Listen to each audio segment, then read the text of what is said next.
100 पर बाकी कितने जो है चैनल है, डीडीएच चैनल है, जो उच्च गुणवत्ता जो शैक्षणिक है उसको प्रसारित करने के लिए समर्पित है। तो कितने चैनल है? 34 चैनल। कितने चैनल है जी? 34 चैनल। किशोरों के बौद्धिक विकास के लक्षण के लिए निम्नलिखित में से कौन से सही है?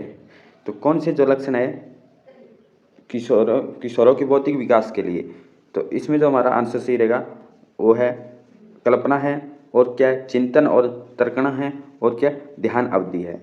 जो अमूर्त मनोभाव है वो लक्षण नहीं है बौद्धिक विकास का किशोरों के लिए, परंतु कल्पना है, चिंतन है और ध्यान विधि है। किशोरों की बौद्धिक विकास की विशेषताओं में कल्पना है, चिंतन है, तर्क है और ध्यान की अवधि भी शामिल है, परंतु जो अमूर्त भावनाओं को आमतौर पर बौद्धिक विकास का हिस्सा नहीं माना जाता। नेक्स्ट क्वेश्चन है, फ्लिप्ड क्लासरूम पलटी कक्षा वातावरण निम्नलिखित में से किसे बढ़ावा देता है? जो फ्लिप्ड क्लासरूम या पलटी कक्षा है ये क्या होता है? ये होता है जो आज के युग में जो पढ़ाई हो रही है, स्टडी हो रही है, जिसे कहते हैं रट्टा मारना, ये कौन सी है? फ्लिप्ड क्लासरूम होता है, जो नम्य अधिगम संस्कृति। क्या है? नम्य अधिगम संस्कृति। एक फ्लिप कक्षा का वातावरण एक लचीली अधिगम की संस्कृति को बढ़ावा देता है। जो फ्लिप है, जो पलटी जो क्लास कक्षा का जो है, ये क्या लचीली अधिगम संस्कृति का बढ़ावा देता है। फ्लिप एक कक्षा में छात्रों को घर पर समीक्षा करने के लिए पहले से रिकॉर्ड किए गए व्याख्यान या अन्य शिक्षणिक सामग्री भी दी जाती है। जो फ्लिप क्लासरूम है, जो कक्षा वातावरण है, इसमें क्या दिया जाता है? पहले से ही बच्चों को घर पर जो होमवर्क के लिए क्या रिकॉर्डिंग करके एक लेक्चर दिया जाता है, जिससे अधिक लचीली व्यवस्था और व्यक्तिगत अधिगम की अनुमति मिलती है। इसके बाद कक्षा के समय का उपयोग अत्यंत क्रियात्मक गतिविधियों, समूह चर्चाओं और प्रायोगिक परियोजनाओं के लिए किया जाता है, जो सक्रिय शिक्षण और जो संलग्नता को बढ़ावा देता है। कैनवास एक अधिगम प्रबंधन प्रणाली है। कैनवास एक अधिगम प्रबंधन प्रणाली है जो ऑनलाइन शिक्षण एवं अधिगम में सहायता प्रदान करता है। जो LMS है, ये क्या एक कैनवास अधिगम प्रणाली है। क्या करता है? ऑनलाइन शिक्षण एवं अधिगम में सहायता करता है। क्वेश्चन बन जाएगा जो इसमें कौन सी ऑनलाइन शिक्षण प्रणाली है, वो कौन सी है? LMS कैनवास है। ये क्या है? ऑनलाइन शिक्षण प्रणाली अधिगम है जो सहायता करती है। कैनवास एक दंत शुल्क LMS है, नहीं है। कैनवास एक दत्त शुल्क एलम्स नहीं है, शुल्क नहीं है, टैक्स नहीं है, बिल्कुल फ्री है। तो इसलिए दूसरी जो स्टेटमेंट गलत है, पहली स्टेटमेंट सही है। कैनवास एक लर्निंग मैनेजमेंट सिस्टम है। फुल फॉर्म है LMS learning management system. Canvas एक लर्निंग है जो ऑनलाइन शिक्षा और अधिगम का समर्थन करता है। इसका उपयोग जो शैक्षणिक संस्थानों और व्यवसायों के द्वारा छात्रों या कर्मचारी को ऑनलाइन पाठ्यक्रम, शिक्षण सामग्री, संचार उपकरण प्रदान करने के लिए किया जाता है। कैनवास ऑनलाइन अधिगम की सुविधा के लिए असाइनमेंट देता है, सबमिशन देता है, ग्रेडिंग देता है और डिस्कस फोरम और क्यूज जैसी सुविधाएं भी प्रदान करता है। तो जो लर्निंग मैनेजमेंट सिस्टम में जो कैनवास एक लर्निंग प्रक्रिया है, एक लर्निंग एजुकेशन का माध्यम है, इसमें जो है कौन कौन सी सुविधा मिलती है? तो इसमें जो मिलती है असाइनमेंट, सबमिशन की, ग्रेडिंग की, डिस्कस फोरम और क्यूज जैसी सुविधाएं भी है। हम LMS लर्निंग मैनेजमेंट सिस्टम में हम सुविधाएं प्रदान कर सकते हैं। परंतु जो कैनवास है एक अतिरिक्त सुविधाओं के साथ एक भुगतान संस्करण प्रदान करता है। अतिरिक्त सुविधाओं के साथ जो भुगतान प्रदान करता है, ये बिल्कुल गलत बात है, क्योंकि कैनवास का एक मुफ्त संस्करण भी उपलब्ध है। क्योंकि भुगतान के साथ साथ क्या है, ये एक मुफ्त सेवाएं भी देता है, जिसका उपयोग व्यक्तिगत जो शिक्षक है या छात्र सहित किसी के द्वारा भी किया जा सकता है। सशुल्क संस्करण आमतौर पर बड़े संस्थानों या संगठनों के द्वारा उपयोग किया जाता है। जो शुल्क है, जो टैक्स पे देना पड़ता है, वो कौन से बड़े संस्थानों में देना पड़ता है, परंतु ये शुल्क के साथ साथ क्या फ्री भी है। जिज्ञासा रणनीति निम्नलिखित में किसका एक उदाहरण है? जिज्ञासा जो रणनीति है वो किसका एक उदाहरण है? जिज्ञासा जो रणनीति किसका है? एक उदाहरण है। जिज्ञासा रणनीति एक सहकारी अधिगम का उदाहरण है।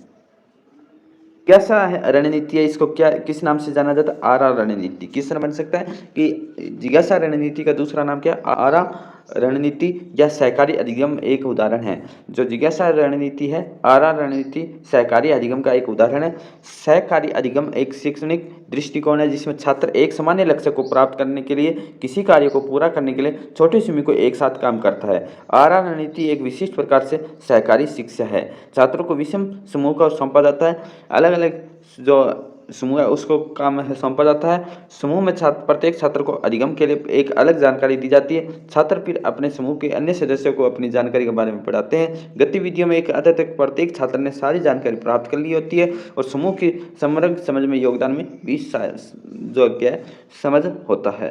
तो आरा रणनीति है, सहकारी अधिगम है, ये क्या है, एक है सहकारी अधिगम एक शैक्षणिक दृष्टिकोण है। यदि शोध का फोकस एक उस विद्यालय में सुधार लाता है, शोध है, रिसर्च है, जो करने वाला है एक विद्यालय में सुधार लाता है जिसमें विद्यार्थी प्रतिभागी और शोध पर्यवेक्षक शिक्षक है, प्रतिभागी है और शोध जो पर्यवेक्षक मतलब निगरानी वाला शिक्षक है। इस तरह के शोध को किस रूप से नाम दिया जाता है, जिसमें प्रतिभागी बच्चे हो, बच्चे भाग ले रहे हो और जो टीचर की क्या है भूमिका, टीचर उनको देख रहा है कि बच्चे कैसे कर रहे हैं। तो कौन से शोध का प्रकार है, वो है क्रियानिष्ठ शोध, एक्शन रिसर्च। तो किसका प्रकार है, क्रियानिष्ठ शोध एक्शन रिसर्च है, उसका प्रकार है। यदि अनुसंधान का एक फोकस एक ऐसे समूह में सुधार करना जिसमें छात्र सहभागी हो और जो शिक्षक क्या है एक शोध पर्यवेक्षक के रूप में भूमिका निभा रहा है, तो वो कौन सी शोध है, क्रियात्मक शोध। मतलब कि बच्चे खुद भाग ले रहे हैं और टीचर है उनको क्या है चेक कर रहा है कि एक क्लास में उनकी निगरानी कर रहे हैं, तो कौन सी क्रियात्मक शोध है। क्रियात्मक शोध एक प्रकार का एक अनुप्रयोग शोध है। क्रियात्मक शोध किसका प्रकार है, एक अनुप्रयोग शोध है जिसका उपयोग किसी विशिष्ट संदर्भ में व्यवहारिक समस्या को हल करने के लिए किया जाता है। कौन सी शोध है जो व्यवहारिक समस्याओं को हल करने के लिए प्रयोग की जाती है, क्रियात्मक शोध या अनुप्रयोग। जो अनुप्रयोग है अप्लाइड जो रिसर्च है उसमें किस लिए यूज होती है, वो सिर्फ व्यवहारिक है, व्यवहारिक कार्य के लिए जो है अप्लाइड या क्रियात्मक शोध का प्रयोग है वो किया जाता है। जैसा कि संगठन है, स्कूल है, एक सहयोगी या पुनरावृत्ति प्रक्रिया है जिसमें समस्या का पहचान करना, कार्य योजना विकसित करना, योजना का कार्यान्वयन करना, मूल्यांकन करना, भविष्य की कार्रवाई को सूचित करने के लिए परिमाण पर विचार करना। क्रियात्मक अनुसंधान में प्रतिभागी सक्रिय रूप से अनुसंधान प्रक्रिया में शामिल होते हैं। इसमें शिक्षक है, छात्र है, प्रशासक और अन्य हितधारक शामिल भी हो सकते हैं। तो क्रियात्मक है इसमें कौन कौन शामिल होंगे, प्रतिभागी भी होंगे, शिक्षक भी होंगे, छात्र है, अन्य छात्र है, प्रशासक है और हितधारक भी शामिल होते हैं। और इसमें बताया जा रहा है कि ये किस लिए की जाती है कि समस्या को पहचान करना, कार्य योजना विकसित करना, योजना का कार्यान्वयन करना, मूल्यांकन करना, भविष्य की कार्रवाई को सूचित करने के लिए परिमाणों पर विचार किया जाता है। पार्टी चयन के लिए एक समूह की सदस्यता, अवस्थिति या कुछ अन्य पहचान किए गए चर पर आधारित व्यक्तिगत उत्तरदाताओं की बजाय लोगों के समूह के लिए चयन या नियत कार्य को किस रूप में लेबल किया जाता है। कि पार्टी चयन के लिए समूह की सदस्यता, अवस्थिति, कुछ अन्य पहचान किए गए चर पर आधारित व्यक्तिगत उत्तरदाताओं की बजाय लोगों के समूह को चयन या नियत कार्य के किस रूप में लेबल किया जाता है, तो है समूह प्रतिचयन। क्या होगा, समूह प्रतिचयन। किसी भी समूह की सदस्य स्थान या नमूने के लिए किसी अन्य ज्ञात चर के आधार पर व्यक्तिगत उत्तरदाताओं की बजाय लोगों के समूह का चयन करना। एक व्यक्तिगत उत्तरदाताओं की बजाय लोगों के समूह में चयन करना या असाइनमेंट क्लस्टर नमूनन का किया है लेवल किया जाता है। समूह प्रतिचयन या क्लस्टर नमूनीकरण का लेवल किया जाता है। क्लस्टर नमूनीकरण या समूह प्रतिवर्ग क्या है, एक प्रकार की संभाव्यता नमूना पद्धति है जहाँ जनसंख्या कुछ पहचान योग्य विशेषताओं के आधार पर समूह या समूहों में विभाजित किया जाता है और समूहों का एक या जो यादृच्छिक नमूना चुना गया, फिर चयनित समूह के सभी व्यक्तियों को नमूने में शामिल किया गया। क्लस्टर नमूनीकरण आमतौर पर तब उपयोग किया जाता है जब जनसंख्या बड़ी होती है। तो क्लस्टर जो है नमूनीकरण का उपयोग कहाँ किया जाता है, बड़ी जनसंख्या में। बड़ी जनसंख्या है वहाँ कौन सा क्लस्टर नमूनीकरण का प्रयोग किया जाता है। एक विस्तृत क्षेत्र में बिखरी हुई होती है तो उस तक पहुँचाना या मुश्किल होता है, इसलिए क्या है क्लस्टर जो सैम्पलिंग है उसका जो क्लस्टर सैम्पलिंग या नमूनीकरण है उसका प्रयोग किया जाता है। सहसंबंधात्मक है, उसमें किनके बीच संबंध का वर्णन किया गया है, अंतराल चर। सहसंबंध जो अनुसंधान है, विवरण है, अंतराल चर के बीच का संबंध है। जो अंतराल चर है वो किसके बीच में जो संबंध है, कोरिलेशन है, उनके बारे में अंतराल चर के बीच का संबंध है। अंतराल चर वे चर है जिनके पास अर्थपूर्ण क्रम और मूल्यों के बीच समान अंतराल है। जो अर्थपूर्ण क्रम है और मूल्यों के बीच क्या समान अंतराल है वो कौन से अंतराल चर है, लेकिन वास्तविक शून्य बिंदु नहीं है। तो क्वेश्चन आएगा अंतराल चर वो है जिनके पास अर्थपूर्ण क्रम है और उनके मूल्य के बीच समान अंतराल होता है परंतु उनके वास्तविक शून्य बिंदु नहीं है। अंतराल चर के उदाहरण में सेल्सियस या फ़ारेनहाइट में मापा गया है। जो अंतराल चर के किस किस में माप सकते हैं, सेल्सियस या फ़ारेनहाइट है वो किस में, अंतराल चर में, और तापमान, आईक्यू स्कोर समय शामिल है। आईक्यू है, समय है, तापमान है, फ़ारेनहाइट है, सेल्सियस है, ये अंतराल चर में आएंगे। अंतराल चर में क्या है, कोई भी शून्य नहीं होता, बिंदु जीरो है वो नहीं होता, बिंदु सॉरी शून्य बिंदु पॉइंट बिंदु है वो नहीं होता। सहसंबंध अनुसंधान एक प्रकार का शोध डिजाइन है। सहसंबंध अनुसंधान एक शोध डिजाइन है जो दो या दो से अधिक चर के बीच संबंधों को छेड़छाड़ किए बिना जांचता है। किसके बिना, छेड़छाड़ नहीं की जाती और उसके बिना ही जांच हो जाती है। वो कौन सा है, वह सहसंबंध अनुसंधान है। सहसंबंध गुणांक जैसे पियर्सन के या आर स्पीयरमैन के रो का उपयोग दो अंतराल चर के बीच संबंध की ताकत और दिशा को मापने के लिए किया जाता है। तो क्या सहसंबंध है, ये अंतराल चर के बीच का संबंध है। अंतराल चर में जिसके पास अर्थपूर्ण क्रम और मूल्य के बीच समय होता है परंतु बिंदु शून्य नहीं होता। अंतराल चर में सेल्सियस या फ़ारेनहाइट है, आईक्यू स्कोर है, टाइम है, ये शामिल है। सहसंबंध अनुसंधान का शोध डिजाइन या जब दो से अधिक चर के बीच के संबंध को छेड़छाड़ किए बिना ही जांचता है। गुणांक जैसे पियर्सन के आर या स्पीयरमैन के जो पियर्सन का क्या आर और स्पीयरमैन का क्या रू का उपयोग है दो अंतराल चर के बीच के संबंध के लिए ताकत और दिशा को मापने के लिए किया जाता है। सवत निर्जाति है। सवत निर्जाति वर्णन के कौन से तीन प्रकार है, तो निर्जातीय वर्णन में है कौन कौन से आएंगे, तो हमारा आत्म स्वीकृति,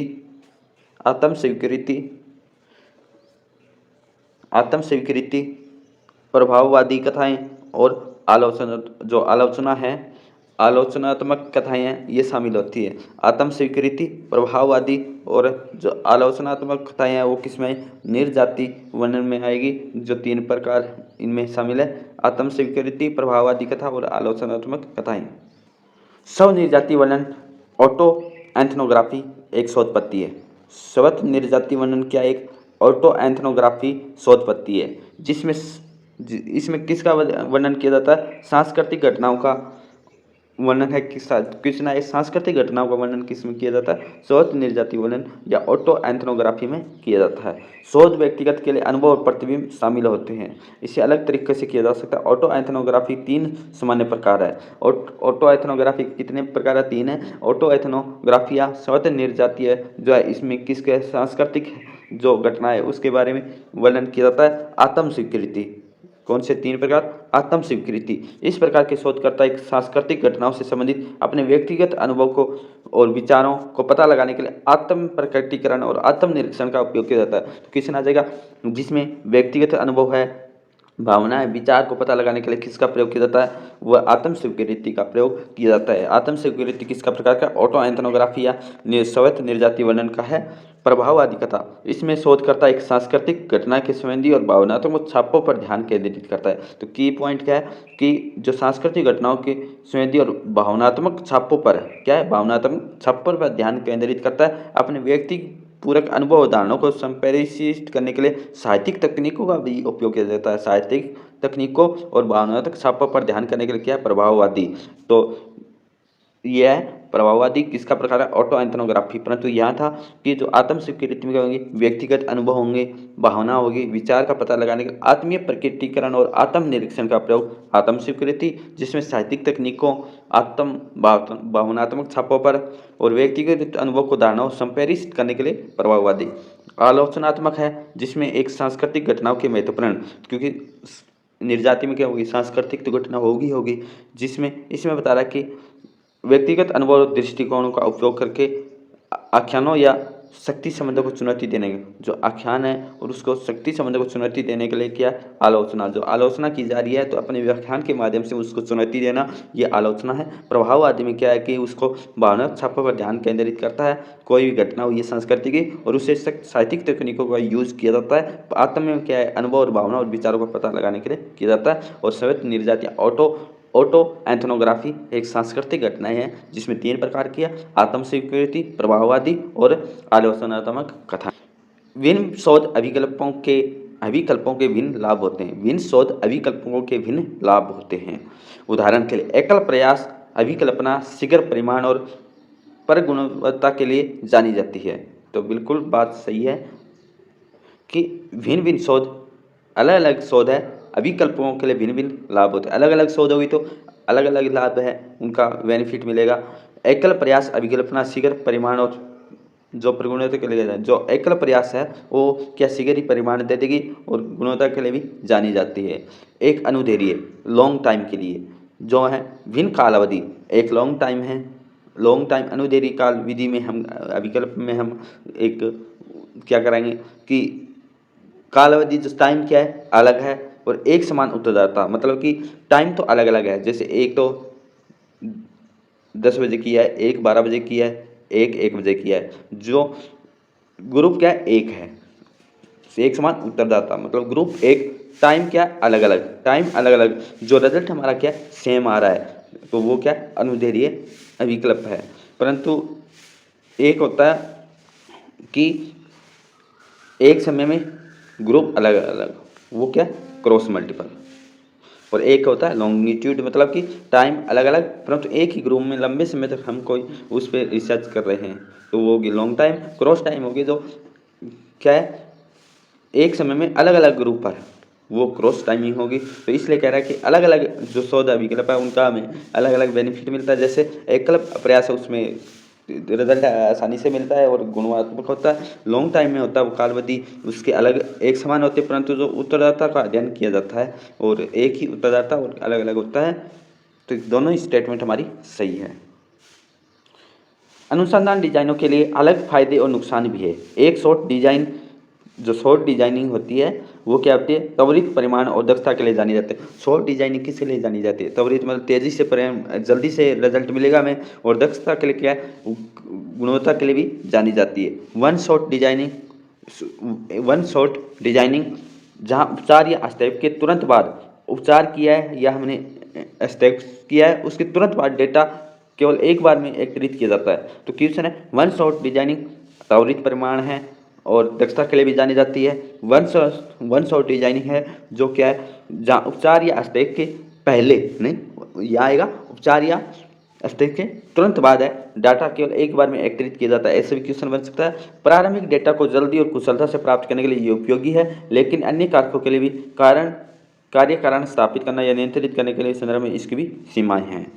तो वन शॉट डिजाइनिंग है मतलब कि एकल अभिकल्प है, वन शॉट बोला इसने, एकल अभिकल्प को वन शॉट डिजाइनिंग जो क्या है कि तेजी से रिजल्ट दे अपना और दक्षता के लिए भी जानी जाती है, और रिसर्च के अलग अलग होगी तो उनका अलग अलग परिमाण हमें मिलेगा। दूसरा है एक अनुदैर्ध्य डिजाइनिंग लॉन्ग टाइम के लिए, परंतु एक ही उत्तरदाता का मतलब एक ही ग्रुप का अध्ययन किया जा रहा है और अलग अलग टाइम में किया जा रहा है और रिजल्ट क्या आ रहा है सेम आ रहा है, तो वो क्या है अनुदैर्ध्य या लॉन्ग टाइम डिजाइनिंग है, रिसर्च है, उसका ही प्रकार है। समय के साथ परिवर्तन को ट्रैक किया जाता है। डिजाइनिंग विकासात्मक या दीर्घकालिक परिवर्तनों का अध्ययन करने के लिए चरों के बीच संबंधित कारण स्थापित करने के लिए उपयोगी है। हालांकि इसमें नए डिजाइनों की तुलना में अधिक समय प्रयास और संसाधनों की आवश्यकता होती है और ये समय के साथ घर्षण या नमूना पूर्वाग्रह से पीड़ित भी हो सकता है। जब संप्रेषण है किसी उत्पाद के ब्रांड के प्रति है नकारात्मक भावनाओं को घटाने के लिए अपनी सकारात्मक या अच्छी छवि को प्रत्युक्त करता है, तो कौन सी नियर्थक है, तो वह संगति का विकास। संगति का विकास मतलब कि एक ब्रांडेड कोई ब्रांड चीज़ का है वो उसकी नेगेटिव भावना है, नकारात्मक भावनाओं को घटाने के लिए अपनी सकारात्मक या अच्छी छवि को प्रकट करता है। एक मतलब कि एक प्रोडक्ट है उसके बारे में है वो इतना अच्छा नहीं है परंतु उसके बारे में पॉजिटिव बात बता रहा है, तो कौन सा निहितार्थ है, वह संगति का सिद्धांत। Which type of appeal works efficiently when people are not strong and the source credibility is high. तो ये क्या है नेगेटिव अपील है कि मतलब कि नेगेटिव चीज़ को पॉजिटिव बता रहा है, तो पॉजिटिव तो होगी नहीं, पॉजिटिव तो होगी नहीं, ना बेनिफिट वाली ना इंफॉर्मेटिव, तो वो कौन सी होगी नेगेटिव अपील। अपील का वह प्रकार जो प्रभावी ढंग से काम करता है जब लोग समर्थक नहीं होते, स्रोत की विश्वसनीयता अधिक होती है, वह क्या है नकारात्मक अपील होती है। नेगेटिव अपील कौन सी होती है जिसमें प्रभावी ढंग से काम करता है और लोग समर्थक नहीं होते। लोग क्या समर्थक नहीं होते? स्रोत की विश्वसनीयता अधिक होती है, वो नकारात्मक अपील होती है।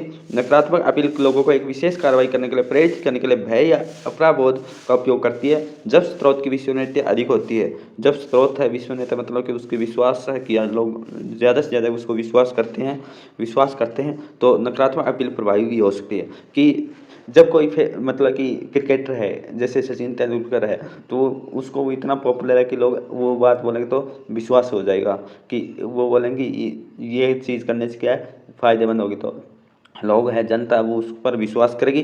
तो वो क्या कैसा है कि बेशक वो उसका जो प्रचार करे वो बिल्कुल भी क्या है वो इतने फ़ायदेमंद नहीं है, परंतु उसके कहने के बाद है लोग विश्वास करेंगे, उसको खरीदेंगे। तो नेगेटिव बात है उसको पॉजिटिव में चेंज किया जा रहा है। एक विश्वसनीयता उसको क्या इतना पॉपुलर है, तो वो कौन सी होगी? नकारात्मक अपील होती है।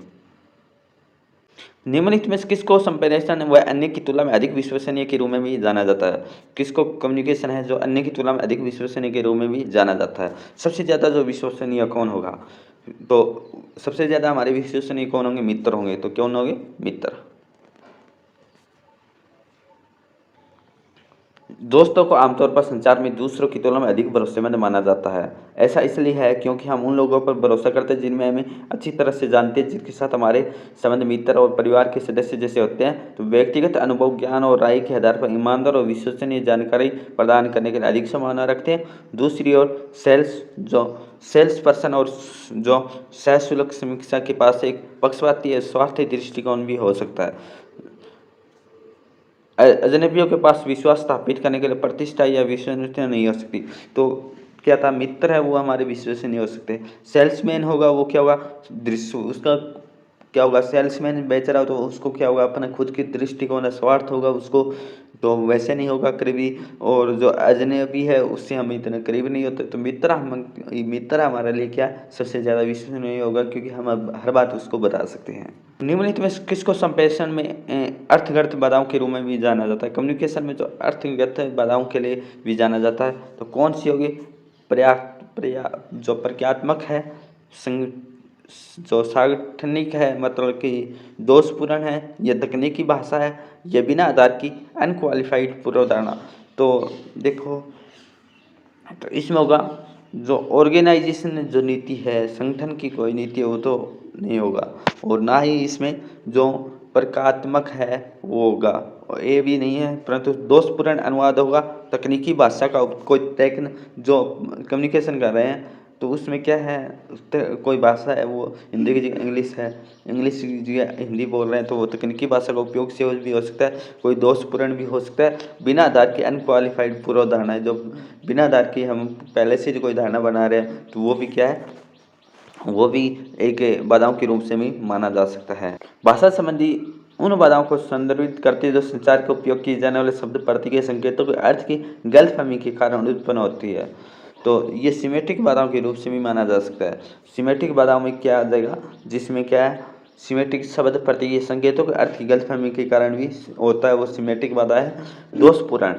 दोषपूर्ण में क्या है, तब होता है जब एक भाषा दूसरी भाषा संदेश का अनुवाद सटीक नहीं कर पाता, तो वो दोषपूर्ण। तकनीकी में क्या हो जाएगा, जैसे शब्दशाल विशेष शब्दावली का उपयोग प्राप्तकर्ता के द्वारा संदेश को भ्रमित और गलत व्याख्या पैदा कर सकता है, वो तो तकनीकी भाषा का उपयोग से हो सकता है। अयोग्य धारणा मतलब ज्ञान समझ दृष्टिकोण को स्थापित किए बिना धारणा बनाने से संदेश को गलतफहमी होगी, और जिससे क्या है, बाधाएं उत्पन्न होगी।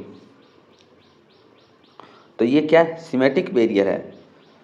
दोषपूर्ण अनुवाद सिमेट्रिक बैरियर है, तकनीकी भाषा भी सिमेट्रिक बैरियर है, अयोग्य धारणा भी क्या सिमेट्रिक बैरियर है।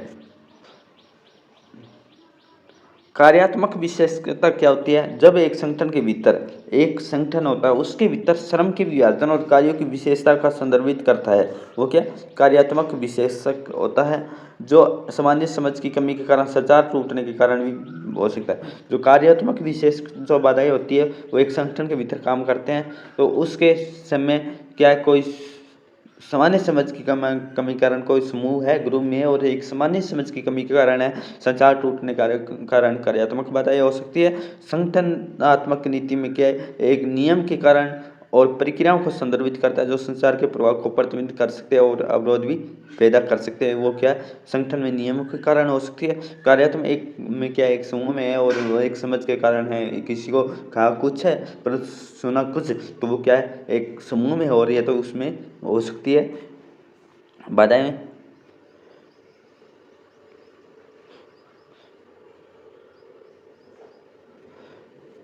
व्यक्तिगत संचार कुछ मामलों में प्रभावी हो सकता है।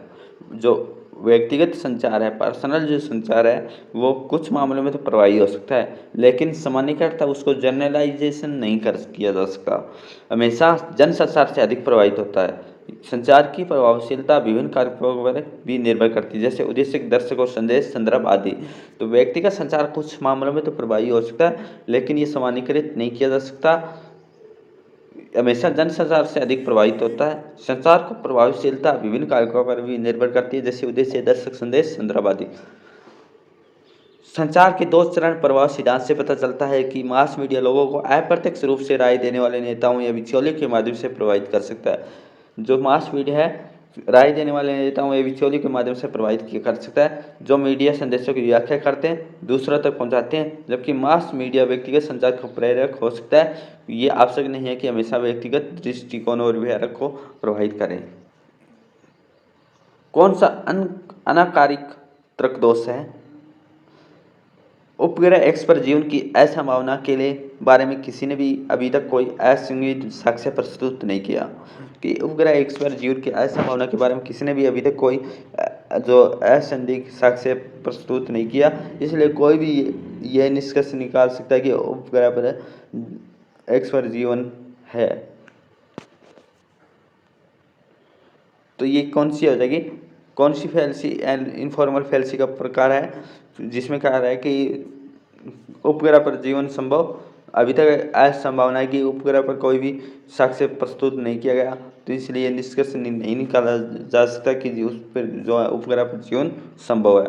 तो ये है appeal to ignorance, informal fallacy का प्रकार है। क्या प्रज्ञात्मक युक्ति का प्रकार है। रेड हेरिंग क्या होता है? रेड हेरिंग होता है जो बात को है घुमा देना, रेड हेरिंग होती है। और स्ट्रा मैन क्या है? पोजीशन पर अटैक होता है।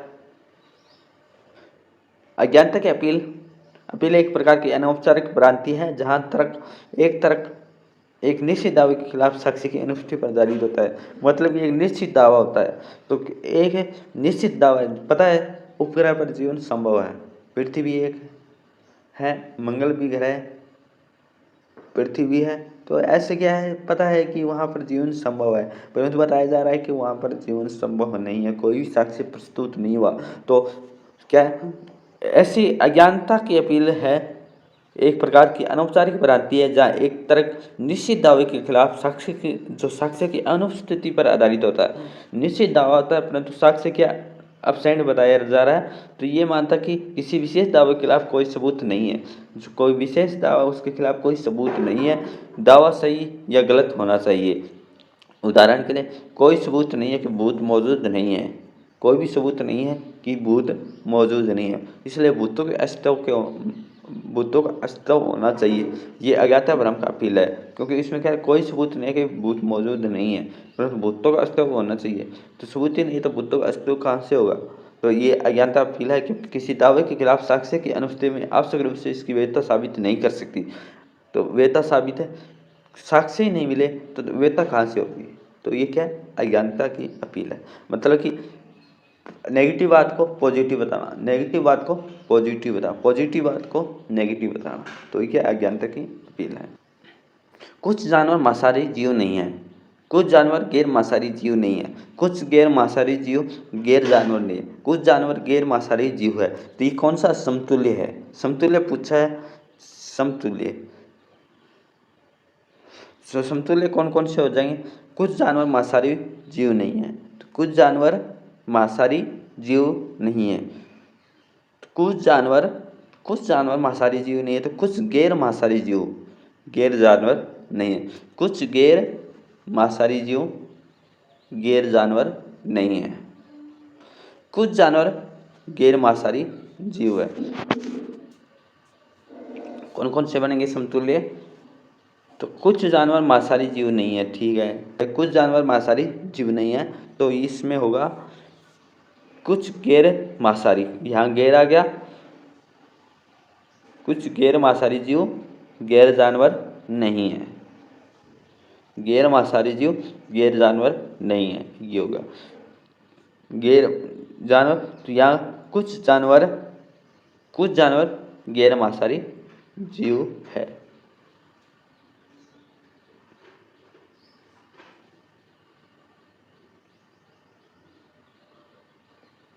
Which of the following statement are logically equivalent? Equivalent है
कौन सा अनुमान मध्य और प्रमुख पद की मात्रा श्रेष्ठता पर आधारित होता है? मतलब कि जो मध्य भी हो और मेजर भी हो, माइनर टर्म और मेजर टर्म होगा, कौन सा होगा? वो होगा सामान्यतः दृष्ट। जो माइनर भी हो और प्रमुख भी अस्तित्व में होगा अनुमान में, तो क्या होगा? Minor plus middle plus major है, मिडल प्लस मेजर होगा, और क्या बात करेगा? पॉजिटिव बात करेगा, मिडल प्लस मेजर होगा तो सामान्यतः दृष्टि होता है। पूर्ववर्त होता है पहले से, शेषवत होता है तो बाद की घटना है। ट्रोजन हॉर्स एक मालवेयर प्रोग्राम है। ट्रोजन हॉर्स एक मालवेयर प्रोग्राम है जिसके पीड़ित के डेटा तक उपागमन को तब तक प्रतिबंधित रखता है जब तक पीड़ित उसके लिए भुगतान न कर दें। गूगल के जी सुइट और गिटहब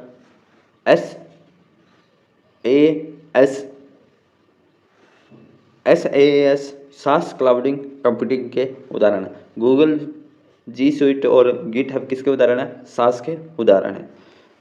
तो ए तो गलत है हमारा, और दूसरा क्या सही है? ट्रोजन हॉर्स एक मेलवेयर प्रोग्राम है, ना ही मालवेयर। ट्रोजन हॉर्स क्या?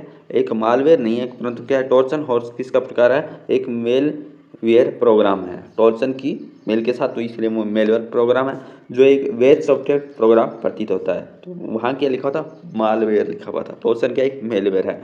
इसमें छिपा हुआ दुर्भावनापूर्ण कूट होता है। तो ट्रोजन में क्या हुआ? छुपा हुआ वायरस होता है जो हमलावरों को पीड़ित के कंप्यूटर सिस्टम तक अनाधिकृत जो है हमला करके जो कंप्यूटर सिस्टम को क्या है वो पहुँच कर उसको क्या है नुकसान पहुँचाता है। वो क्या? ट्रोजन हॉर्स वायरस है, जो क्या है? एक मेलवेयर प्रोग्राम है, और ये छुपा हुआ रहता है।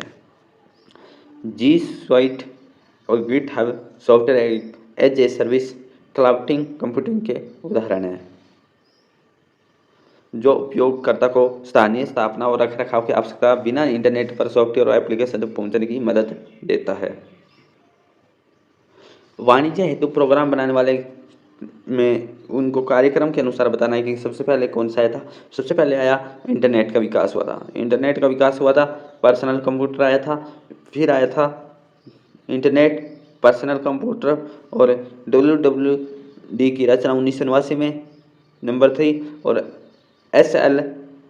SSL कोडिंग कराना वो आया था बाद में। ARPANET की शुरुआत होती है, फिर पर्सनल कंप्यूटर आता है, फिर WWW का निर्माण होता है, फिर नेटस्केप नेविगेटर ब्राउज़र का यूज होता है। कुछ सूक्ष्मजीव विशेष प्रोटोजोई और पारंपरिक जो विषकरण प्रक्रिया में जीवित बच्चे रह पाते हैं। क्लोरो जैसे कुछ कैंसरजनक क्लोरीकरण प्रक्रिया के दौरान भी सृजित होते हैं। दोनों स्टेटमेंट सही है। अंतर्राष्ट्रीय सौर संधि ISA के समझौते की रूपरेखा को सदस्य देशों की हस्ताक्षर हेतु किस स्थान पर खोला गया? मोरक्को में। बाल मृत्यु घटाने का लक्ष्य किसमें? SDG और MDG दोनों में है। दहन के दौरान डाई ऑक्सीजन उत्सर्जित होते किसमें? बायोमास में। स्पार्क प्लेट और सुराई एक प्रकाशिक संदर्भित होता नहीं होता, ऑप्टिकल फाइबर है वो नहीं होता। सह केंद्रण प्रकार वाले सौर संग्राही में सौर विकिरण प्राप्त करने वाले क्षेत्र अशोषक क्षेत्र की तुलना में कई गुना बड़े होते हैं। स्टेटमेंट दूसरी सही है। तक्षशिला निम्नलिखित किस प्रकार की शिक्षा प्रदान करता है? तो तक्षशिला किस प्रकार की शिक्षा प्रदान करता है? चिकित्सा एवं शल्य चिकित्सा। प्रथम पंचवर्षीय योजना का मुख्य केंद्र बिंदु क्या था? प्रथम पंचवर्षीय योजना जो है उसका मुख्य बिंदु क्या था? व्यावसायिक और प्रबंधन शिक्षा। प्रथम पंचवर्षीय योजना का मुख्य शिक्षक बिंदु क्या था? व्यावसायिक और प्रबंधन शिक्षा। किसी निजी प्राइवेट विश्वविद्यालय की स्थापना सोसाइटी रजिस्ट्रीकरण के अधिनियम के अंतर्गत रजिस्ट्रीकृत सोसाइटी के द्वारा किसी राज्य अथवा केंद्रीय अधिनियम के माध्यम से की जाती है। स्टेटमेंट सही है। किसी निजी विश्वविद्यालय के कुलपति चांसलर की नियुक्ति संबंधित राज्य के मुख्यमंत्री अथवा देश के प्रधानमंत्री विषय से संबंधित के द्वारा की जाती है? नहीं, प्रधानमंत्री के द्वारा नहीं होती। और स्टेटमेंट 1 हमारी सही है।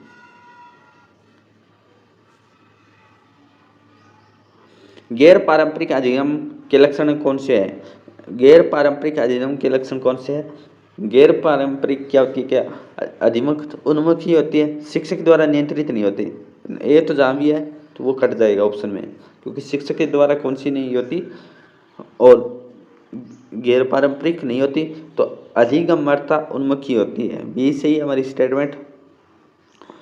और क्या होती है? व्याख्यान आधारित होती है? नहीं होती। व्याख्यान है तो जहाँ शिक्षक होगा वहाँ व्याख्यान होगा, तो ये भी नहीं है। कोई नियत पाठ्यचर्या नहीं होती, ये स्टेटमेंट सही है। स्टेटमेंट सही है, क्योंकि गैर पारंपरिक में कोई पाठ्यचर्या नहीं होती, नियमित नहीं होती। और क्या होती है? लागत प्रभावी होती है। B statement, D statement, E statement. गैर पारंपरिक में क्या आ जाएंगे? जिसमें शिक्षार्थी उन्मुखी होता है, कोई निश्चित पाठ्यक्रम नहीं होता, लागत प्रभाव शामिल भी नहीं है, शिक्षक द्वारा नियंत्रित और मूल्यांकन नहीं किया जाता, व्याख्यान आदि के अलावा अन्य विभिन्न तरीकों पर आधारित है, अनुभव शिक्षा, ऑफलाइन शिक्षा, परियोजना आधारित शिक्षा। इन विशेषताओं के आधार पर सबसे पहले NHERC national higher education regulatory counselling